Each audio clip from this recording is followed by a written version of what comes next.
ဒီနေ့ဟာတာကရှင်တို့ကိုဂျပန်မှာရှိတဲ့ club ကိုခေါ်သားမယ်ဟေးစားတာနော်အာဘန်အေရှာပူထောင်မှာအသစ်ဖွင့်လိုက်တဲ့ Cyber Ninja Club ကိုတောင်းမှာပဲဖြစ်ပါတယ်ရှင်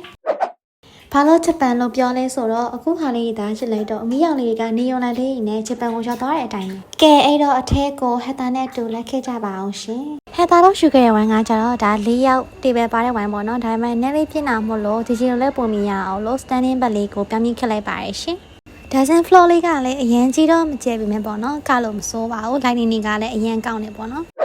ဒီမှာတစ်ခုကောင်းတာကကြတော့စလိတ်တောက်မယ်ဆိုရင်ထွက်တော့စရာမလိုဘူးအပေါ်မှာတောက်လို့ရတယ်နောက်ချက်ကကြတော့ main ကလေးအတွက်သတင်းကောင်းအလုံးဝ mirror surface ရိုက်တက်တဲ့သူမျိုးဆိုလို့ရှိရင် lighting မျိုးစုံနဲ့အရန်ကိုမှမိမိုင်ပြီးတော့လှနေရောဒါကကြတော့ hatter ပြရဲ့ဒီဆက်စချင်းကဒီစလုံးရည်နဲ့ဥစ္စာပေါ့နော်အဲ့ရှိမှရိုက်မယ်ဆိုလို့ရှိရင်လည်းအရန်ကိုလှပါတယ်ကဲအဲ့တော့ဒီ vlog လေးကိုဆုံးနေကြည့်လို့အတွက်ကျေးဇူးတင်ပါတယ်ရှင် bye bye ဟောဂျာနဲ့ချက်သားပေးလေးကစမယ်ဆိုလို့ရှိရင်မနက်4 နာရီထိရှိရဆိုလားပဲ bye bye